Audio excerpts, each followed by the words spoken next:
Hello everyone. So today we are going to discuss about CI/CD pipeline, how we can create our CI/CD pipeline in Azure Devops, right?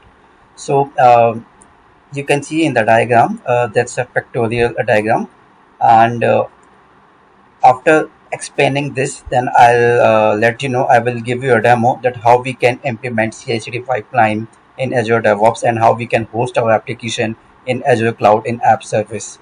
So that I will let you know, and I will show you by doing practical also, right? But as of now, in this video, I just want to make you familiar with all these concepts before we start coding, right? So you can see on Azure boards. Uh, if you are coming from that background, or if you have used a Jira tool, so over there we used to have Kanban board, right? So similar feature and facilities that has been provided by the Azure DevOps, that is called Azure boards, right?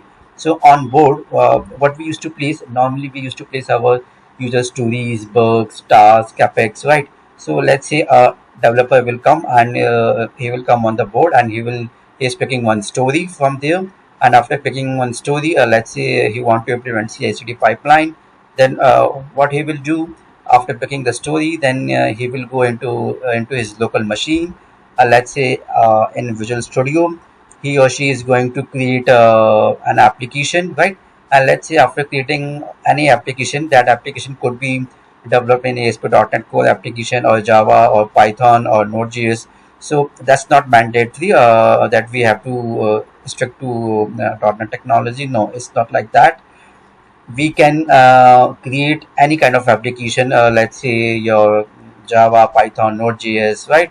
So depending on the technology, what kind of technology your developer is going to choose, right?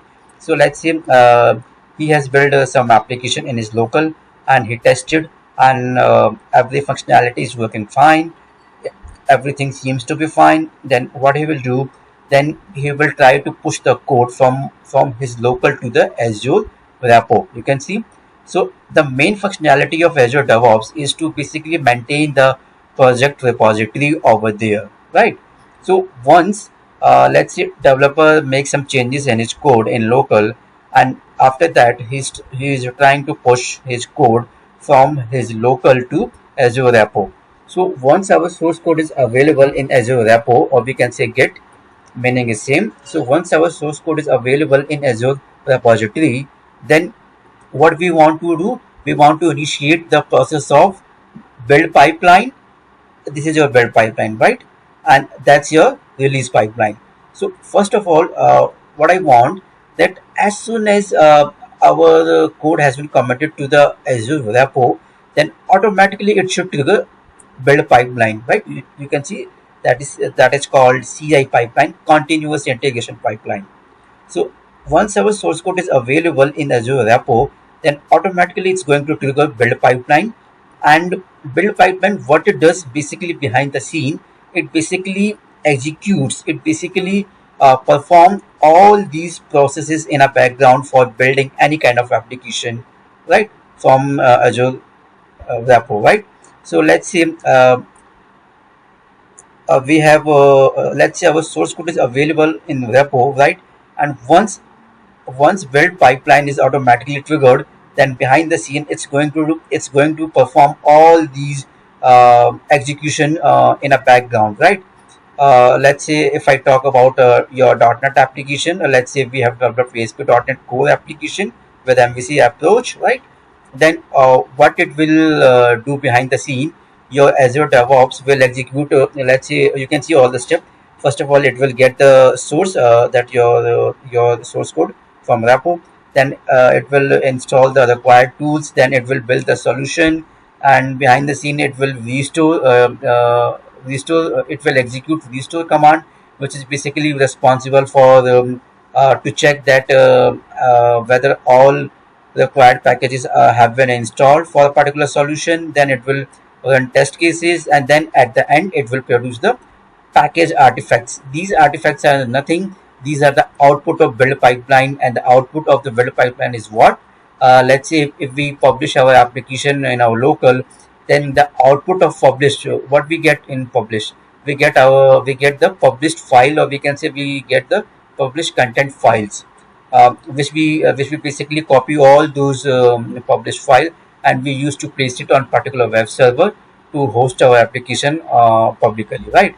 So at the end we are going to get this publish artifact, and publish artifact are nothing. These are the, we can say, published content files which we are supposed to deploy on any particular cloud platform, let's say app service or web app in Azure, in Microsoft Azure cloud, right? So once our build pipeline is completed successfully, then automatically it's going to trigger your CD pipeline, right? And CD pipeline is what? Continuous deployment pipeline. And what will happen once our build pipeline is successfully completed? Then automatically it's going to trigger CD pipeline, in which we can create our multiple stages. Let's say development stage, QA stage, production stage, or any other stage. If we want, we can create. So once we configure our CD pipeline, so once our build pipeline is completed, then it's going to trigger this CD pipeline, and under this CD pipeline it's going to automatically deploy your code to the development region. And let's say for this development stage or region, when I say stage, region, environment, meaning is same, right? So let's say when it is coming to this CD pipeline, whatever we have configured, it's a one-time activity. I will let you know in the next video how we can create and configure our CI and CD pipeline in Azure DevOps. So don't worry about that, right? So what we need to do, so let's say our this CD pipeline has been initiated, and once it is coming to a dev stage, so on dev stage, actually we want some server, right? We can say we want some platform, some server, or some dedicated machine, or some you can say kind of virtual machine on which we are going to deploy our application. So when it is coming to the dev region, then it is going to deploy your application to this web app, and this web app is available in your Azure cloud portal, or we can say web app is also known as app service. You can see, so Microsoft Azure cloud portal provide a number of services, and in which app service is one of them, on which we can host any kind of application, whether it's a .NET, Python, Java, or Node.js, right? So let's say when I'm coming to this dev stage, then we are going to create an app service or web app on Azure cloud portal, and on that particular Azure app service, basically we are in between these two, we are going to create a connection service, right?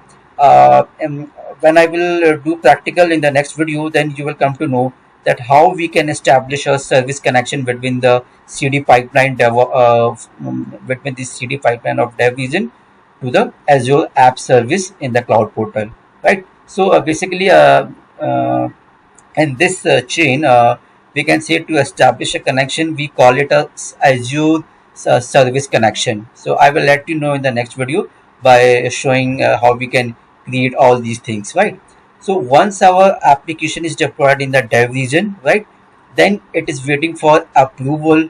Let's say we can apply some check that once our application is deployed on the dev region, and let's say our development team has tested, and after testing we can say that each and every feature and functionality is working fine, then what will happen?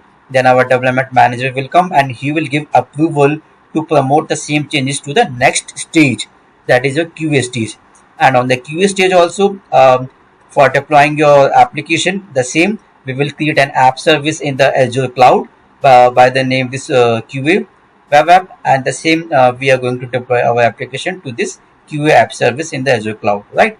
Then similarly, when a deployment on QA is done, then it will be waiting for a kind of sign off or approval from let's say your QA manager or QA lead.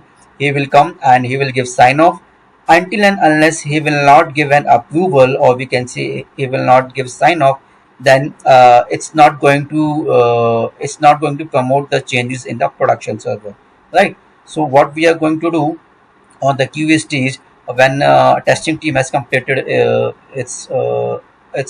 when testing team has completed all testing, then QA manager or QA lead will come, and he will give approval on this particular for QA stage. that everything is working fine. So after getting sign off from QA manager, then we are going to deploy the same thing to the production region, right?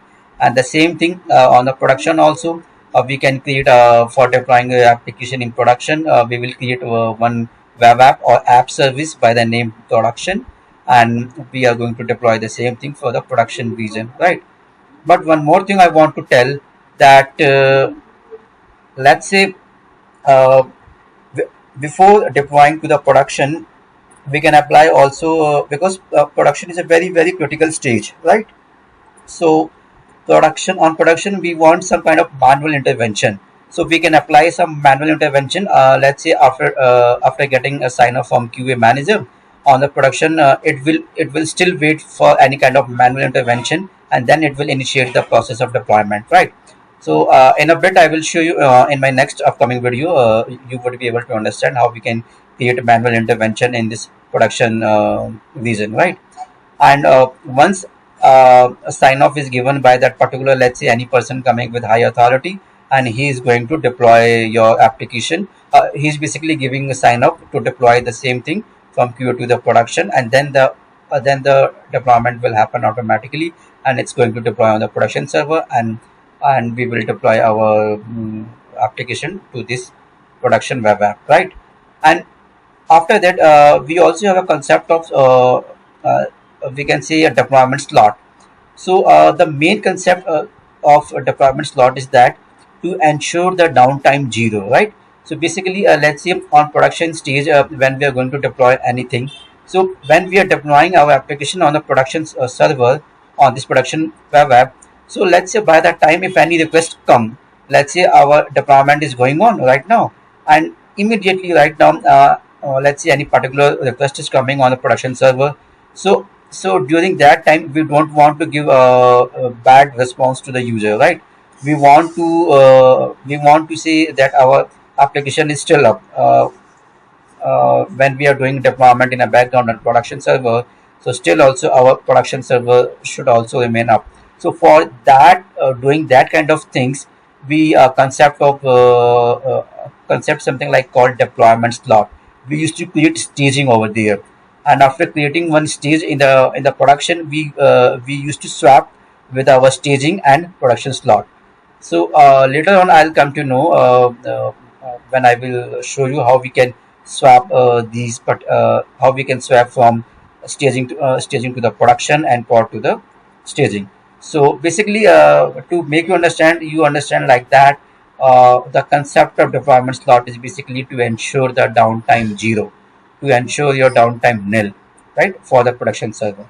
So that's all for this your Azure DevOps CI/CD pipeline.